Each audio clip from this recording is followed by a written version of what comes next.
இந்த வீடியோவில் நம்ம மட்டன் பிரியாணியை சீரக சம்பா ரைஸ் யூஸ் பண்ணி எப்படி ரொம்ப டேஸ்டியாக பண்ணுறதுன்னு பார்ப்போம். திண்டுக்கல் தலப்பாக்கட்டு பிரியாணி ஸ்டைலில் இன்றைக்கி நம்ம பிரியாணி பண்ண போகிறோம்.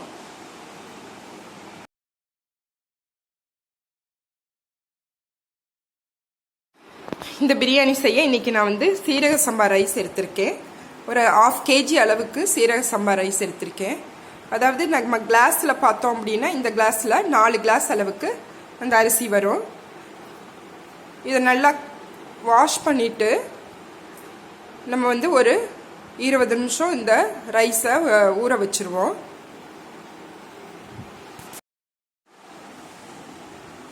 பூண்டு ஒரு 100 கிராம் அளவுக்கு பூண்டு, அதை விட கொஞ்சம் கம்மியாக இஞ்சி எடுத்துக்கலாம். கொஞ்சோண்டு புதினா மல்லி எடுத்திருக்கேன். இந்த இஞ்சி பூண்டு புதினா மல்லியை ஒரு பேஸ்ட்டாக நம்ம அரைச்சி எடுத்துக்கலாம்.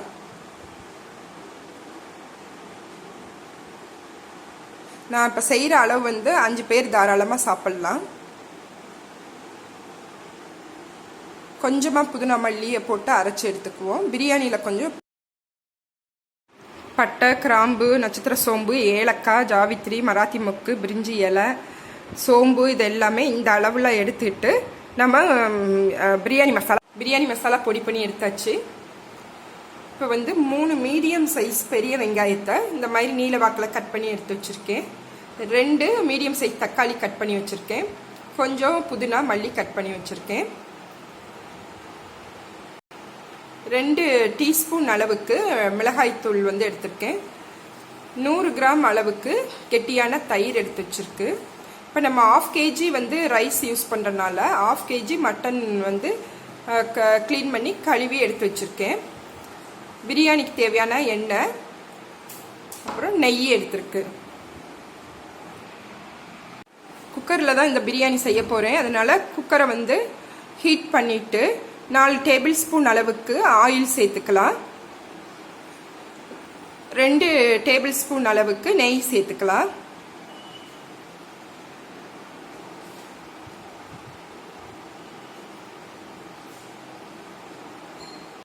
ஆயில் ஹீட் ஆனதும் இந்த வாசனைக்கு நம்ம போடுற பிரிஞ்சி இலை, பட்டை, கிராம்பு, ஏலக்காய் இதெல்லாமே நம்ம சேர்த்துக்கலாம்.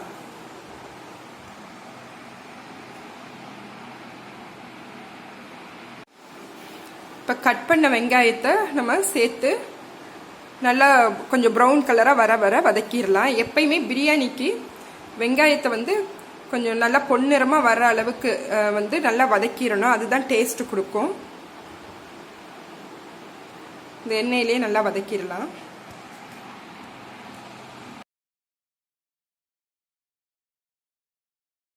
வெங்காயத்தை நல்லா வதக்கினதும் இப்போ நம்ம அரைச்சி வச்சுருக்க இஞ்சி பூண்டு புதினா மல்லி சேர்த்து அரைச்சி வச்சுருக்க பேஸ்ட்டை இதோட சேர்த்துடலாம்.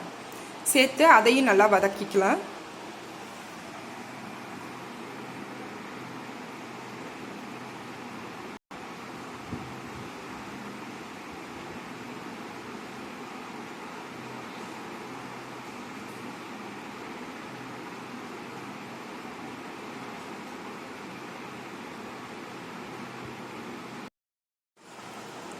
இஞ்சி பூண்டு நல்லா வதக்குனதும் அதோட மட்டன் சேர்த்து வதக்கிக்கலாம்.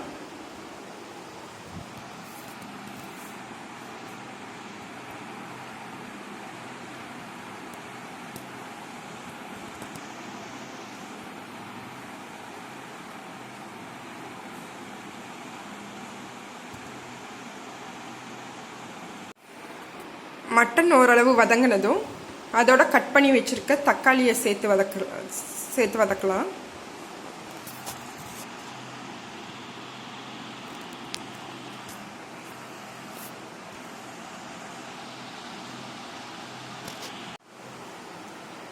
மட்டன், தக்காளி, இந்த இஞ்சி பூண்டு விழுது எல்லாமே கொஞ்சம் ஓரளவு நல்லா வதங்கினதும் நம்ம மசாலா பொடியெல்லாம் சேர்த்துக்கலாம். இப்போ இதுக்கு பிரியாணிக்கு தேவையான உப்பு சேர்த்துக்கலாம். மிளகாய்த்தூள், உப்பு மிளகாய்த்தூளும் போட்டு நல்லா ஒரு பரட்டி விட்டுட்டு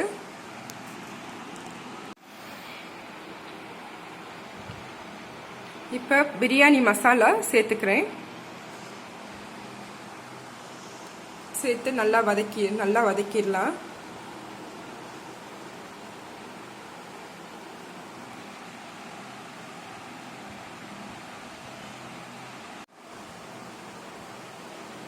மசாலா வந்து மட்டனோட நல்லா கோட் ஆயிடுச்சு. இப்போ எடுத்து வச்சிருக்க தயிரை சேர்த்துடலாம்.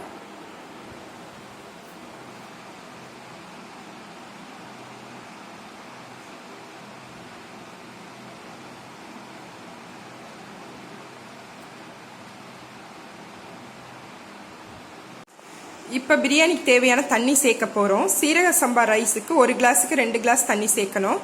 நான் வந்து 4 கிளாஸ் எடுத்திருக்கேன். அதுக்கு வந்து மொத்தமாக 8 கிளாஸ் சேர்க்கணும்.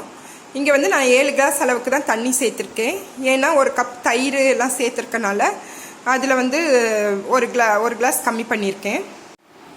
இப்போ இந்த மசாலா கொதிக்கவும் நம்ம குக்கரை மூடி வெயிட் போட்டு இந்த மட்டன் வேகிற அளவுக்கு நம்ம விசில் விட்டுறணும். நான் வந்து இது ஒரு 5 விசில் வச்சு இறக்க போகிறேன். 5 விசில் வந்துருச்சு. இப்போ மட்டன் வெந்திருக்கான்னு பார்ப்போம்.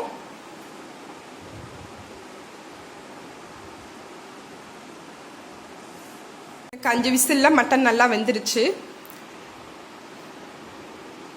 இப்போ வந்து ஸ்டவ்வை நல்லா ஆன் பண்ணிட்டு நம்ம எடுத்து வச்சிருக்க அரிசியை வந்து இதோட சேர்த்துடலாம்.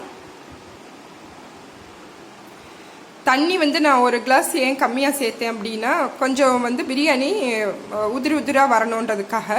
நம்ம 1க்கு 2ன்ற அளவு ஃபுல்லாக சேர்த்தோம் அப்படின்னா தயிர் வேற சேர்த்துருக்கு, ஏற்கனவே தக்காளி வெங்காயத்தில் இருந்த தண்ணி வேற சேர்ந்து கொஞ்சம் கொலன்னு ஆயிரும். அதனால 1 கிளாஸ் மட்டும் கம்மி.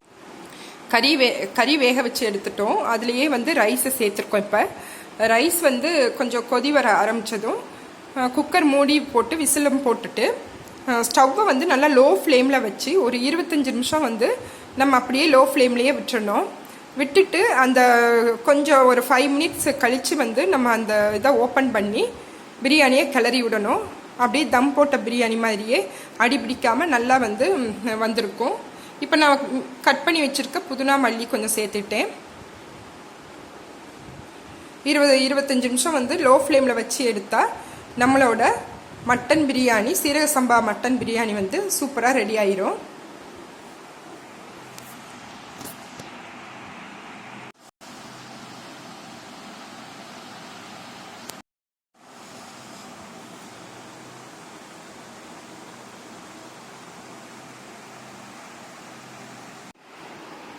இருபத்தஞ்சு நிமிஷம் ஆயிடுச்சு. நம்ம குக்கரை ஓப்பன் பண்ணி பார்த்தோம்னா நல்ல வாசனையோட மட்டன் பிரியாணி தயாராகிருச்சு. இதை வந்து மெதுவாக கிளறி விட்டுட்டு இந்த பிரியாணியை சர்வ் பண்ண வேண்டியதான். சூப்பரான சீரக சம்பா மட்டன் பிரியாணி ரெடி ஆயிடுச்சு. இதே மாதிரி நீங்களும் செஞ்சு பார்த்துட்டு உங்களோட கமெண்ட்ஸை ஷேர் பண்ணுங்கள். தேங்க்யூ.